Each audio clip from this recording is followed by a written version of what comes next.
I'm not an inspirational speaker. I've never lost a limb on a mountainside, metaphorically or otherwise, and I'm certainly not here to give career advice because, well, I've never really had what most would consider a job.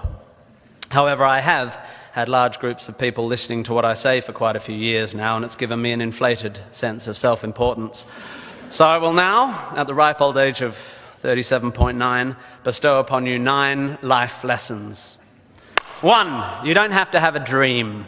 Americans on talent shows always talk about their dreams. Fine, if you have something you've always wanted to do, dreamed of, like in your heart, go for it. After all, it's something to do with your time, chasing a dream. And if it's a big enough one, it'll take you most of your life to achieve, so by the time you get to it and are staring into the abyss of the meaninglessness of your achievement, you'll be almost dead, so it won't matter. I never really had one of these dreams, and so I advocate passionate dedication to the pursuit of short-term goals. Be micro-ambitious. Put your head down and work with pride on whatever is in front of you. You never know where you might end up. Just be aware the next worthy pursuit will probably appear in your periphery. 2, don't seek happiness. Happiness is like an orgasm. If you think about it too much, it goes away.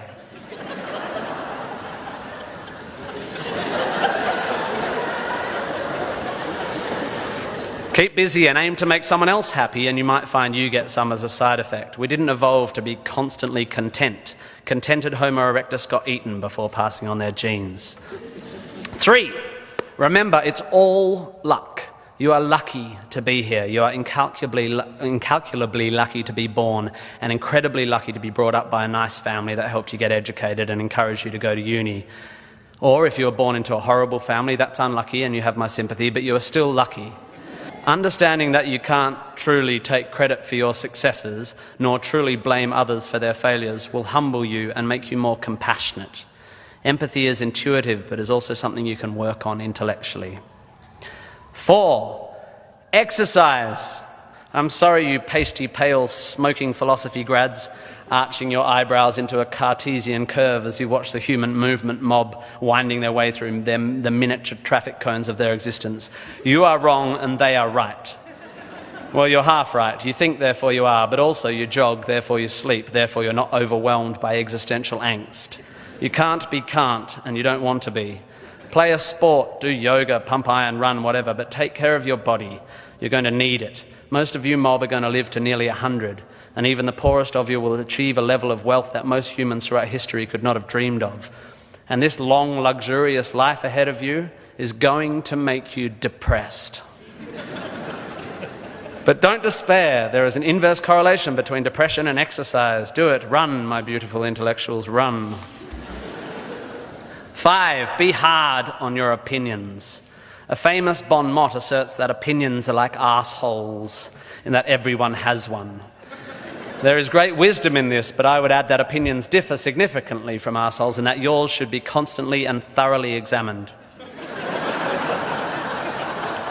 We must think critically and not just about the ideas of others. Be hard on your beliefs. Take them out onto the veranda and hit them with a cricket bat. Be intellectually rigorous. Identify your biases, your prejudices, your privileges. Most of society's arguments are kept alive by a failure to acknowledge nuance. We tend to generate false dichotomies and then try to argue one point using 2 entirely different sets of assumptions, like 2 tennis players trying to win a match by hitting beautifully executed shots from either end of separate tennis courts. 6, be a teacher. Please, please, please be a teacher.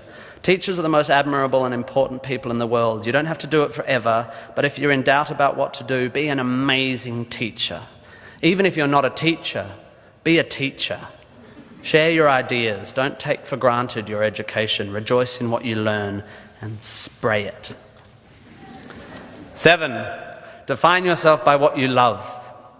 I found myself doing this thing a bit recently where if someone asks me what sort of music I like, I say, well, I don't listen to the radio because pop song lyrics annoy me. Or if someone asks me what food I like, I say, I think truffle oil is overused and slightly obnoxious. And I see it all the time online, people whose idea of being part of a subculture is to hate Coldplay or football or feminists or the Liberal Party.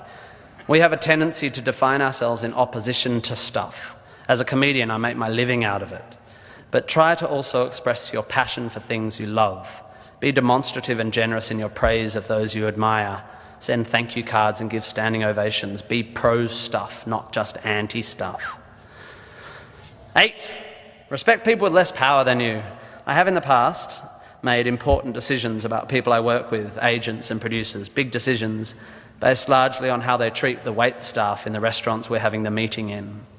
I don't care if you're the most powerful cat in the room, I will judge you on how you treat the least powerful. So there.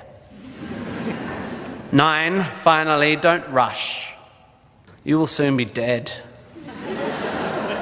Life will sometimes seem long and tough, and God, it's tiring. And you will sometimes be happy and sometimes sad, and then you'll be old, and then you'll be dead.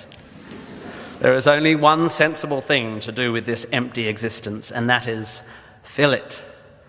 Not fill it, fill it. And in my opinion, until I change it, life is best filled by learning as much as you can about as much as you can, taking pride in whatever you're doing, having compassion, sharing ideas, running, being enthusiastic. And then there's love and travel and wine and sex and art and kids and giving and mountain climbing, but you know all that stuff already. It's an incredibly exciting thing, this one meaningless life of yours. Good luck, and thank you for indulging me.